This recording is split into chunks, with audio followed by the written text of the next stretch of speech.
How we doing? How we doing? So guys. Maybe just start us out with the new kickoff return, Mhm. sort of what you're seeing with the new rule and the impact. Well, I just think you could do a little bit more things with some of the new formations and stuff like that. And so we're just, trying to figure it out like everyone else is right now, like all 31 teams, and just try new things and take it day by day. And the biggest thing is that our guys are just, trying to take what we're teaching them and try to, put that into fruition when we come on Friday, Saturday, Sunday, whatever day we're going to play. We're not trying to reveal too much. Was something that you learned about the new kickoff return implemented in the opener with Javon Henderson? I want to say that. I just think right now we're just, trying to put guys in places and see where they fit. And if you have some success, that's good. If you don't, then all right, where do we need to move these guys around? And it's all about just teaching the techniques and fundamentals and what we're trying to preach here in training camp. And if those things can come to fruition, then we're going to keep doing those things. If they don't, then we got to look back as coaches and figure out what we can do better and just keep it rolling from there. On that kickoff specifically, I know Trevion had a great return, speed, vision, all that. But were there some other guys on that play who are worth highlighting in their performance when it came to blocking, creating lanes? Anytime you have a play like that, it's all guys. All guys do their job at some point. They're just taking the coaching in. Again, it's not the coaching at the end of it. It's the players out there making the plays. And, Trevion and those 10 other guys on the field just doing what they're taught to do at the best that they can, full speed, good effort, and like I said, finishing the proper position. And that's all we can ask for. Jeremy, how difficult will it be for you guys to select a kicker? At the end of the day, when you have two guys who are kicking pretty well, and what will be the overriding factor when it comes down to the sort of the winner of that competition? Well, I think, we're still in training camp, right? So we're building a team or earning a role right there, right? And we're preparing to win. So I think earning a role is the consistency that you can do every single day. And I think at the end of the day, we'll just, see what happens, at the end of training camp because we still got a long time to go. I love how both guys are competing right now to earn a role. And that's the biggest thing, earn a role, but you got to be consistent in doing that. What has Javon shown you as a gunner and allowed him to sort of be involved in special teams? Javon has a great skill set, man. He can run. He's got length. He's fast, he's fearless, and all those things right there when you talk about the gunner position or you talk about those perimeter players, you got to have that. Then you got to have, some mental aspect to it. Like just go out there and just go, balls to the wall. And that's kind of what he's doing right there, and he has that kind of mindset.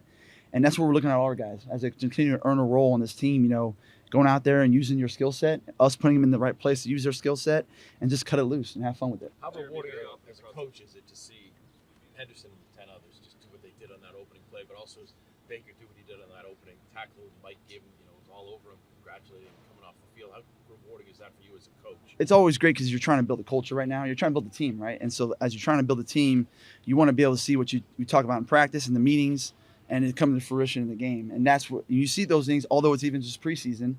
You like to see those guys develop and get better and put that stuff on film. And even if it's not the best, how can we coach off it and it makes us better coaches? What we're not teaching the right way, how we're not preaching the right things. But again, the details, technique, the fundamentals are part of our identity. And if that shows up, then continue to progress from there. Jeremy, some of them you see in the league, very close position battles, kind of go to the kid who was drafted.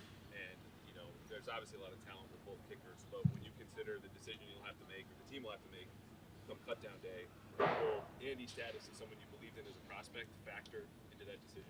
I just think at the end of the day, it's like the consistent person. It doesn't matter if you're drafted or undrafted or we picked up in free agency. I think Coach Vrabel's message is very clear. Like, you got to earn a role. And if you earn a role through consistency and showing up every day, to me, that's the guy that's going to win the job. At the end of the day, it doesn't matter who they are. And that's how I'm approaching it every day. Just coach both guys the same way. I hope they continue to progress and do what they're told to do and show some consistency. And I'll be happy at the end of the day of whoever we pick and roll from there. Jeremy, it looks like the other day the kickoff is pretty straightforward. Do you think teams will try to kind of hide some of maybe the more creative stuff that they'll do on that particular play during these preseason games and wait for the regular season or some of that? I think there's always that. I think they could do that. At the end of the day, for us, I'm just looking at what can we get better at from a technique standpoint, like the details of technique and fundamentals. Like, how can we get better at that right now in the preseason? And then you just progress as you get to season. You figure out what other teams are doing, and then you adjust. You get self-scouted, you make mistakes, and then you get better as a coach, and you just continue to progress that way. And I think right now it's all about the details, technique, and fundamentals from that standpoint. Do you guys keep some of that stuff tucked away too? You said what? Will you keep some of that stuff tucked away in terms of the swim kicks or whatever you do? Yeah, I think at the end of the day, we're just trying to figure it out day by day and just progress it how we want to progress it, and whatever fits as we continue to watch more film of other teams, what they're doing and what we're doing, and how can we get better day by day. That's the biggest thing. When it comes to the kickoffs, what are you looking for from the kickers specifically? Like field goal, we can tell good, not good, right? Yeah. On kickoffs, what are you looking for from the kickers? You know, the more you can do, the better. You know, you got to be able to put the ball in different areas, different directions. Kind of like a punter, right? A punter has a hook ball. He's got the banana ball, right, left, spiral, end over end, and plus 50. So I think those kickers, you know, as we're seeing in year 2 now, if you have more, you know, bag of tricks to yourself, and you can kind of still kick field goals consistently right there, that creates more value for yourself. So that's always an important thing right there. What are some of the new things that you can do formationally with these new kickoff rules, and how do those present challenges to you? I think right now we're just trying to figure it out. Like we're just looking at the rule book. All right, let's try this formation out today and see if it looks good. Let's try this new one out and is it legal? Yes. All right, let's see what we can do out of double team or single blocks. And I think right now it's I think the details sitting fundamental. I keep saying that because it's true. Like that's the most important part. And then the formations and stuff like that will come as it progresses. And just trying to figure it out day by day. It also looked like Craig Woodson there were a couple times where he started to almost like feign a block and then go to somebody else. Is that one of those kind of newer things that you're allowed to do, and how does that help with the return? I think that Craig's just playing football, man. I think Craig's just a good football player, and I think he's just, doing with everything that he's doing in terms of what he's told to do, but then just going to be a football player at the same time. So I think Craig's just being a football player.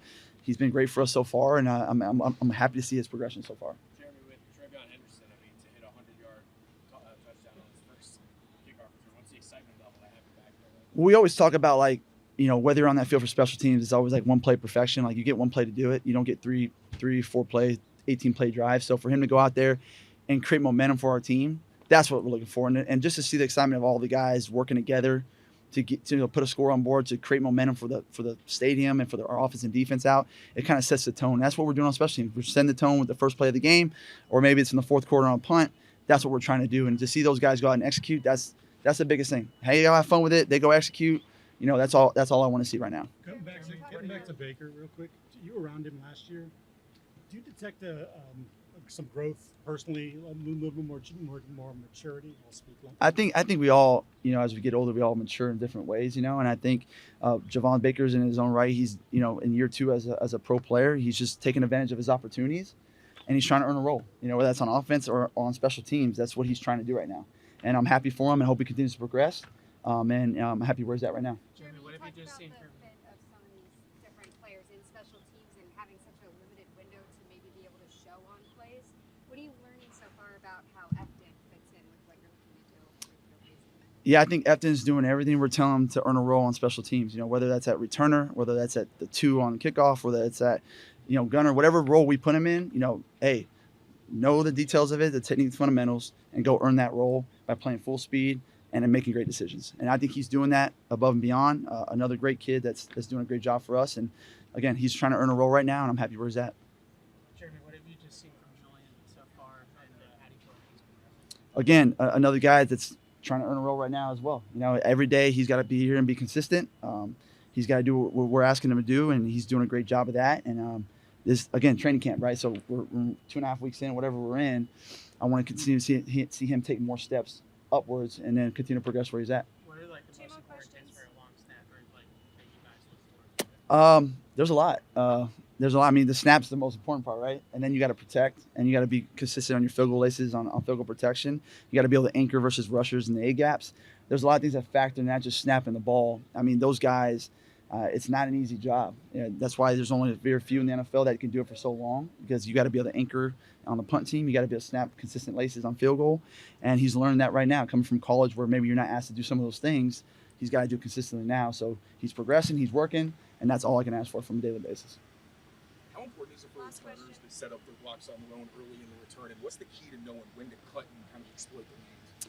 That's all comes down to there's a lot of different ways to kind of answer that question. I mean, it all depends on the return. It all depends on how you lose leverage early, if you lose leverage or you don't lose leverage, and how you finish. And the biggest thing we're trying to teach is just like, hey, where you need to end up from an alignment standpoint, where you need to finish at. And if you're not in the right position, how do you finish without creating a penalty? Because penalties are going to be huge in this new dynamic kickoff, just because you're going to be kicking off and returning so much more now. So I think just understanding the rules, understanding what position I'm in and how to finish without causing a penalty is going to be crucial as we move forward. Thanks, Jeremy. Thanks, guys. Appreciate it. Have a good one.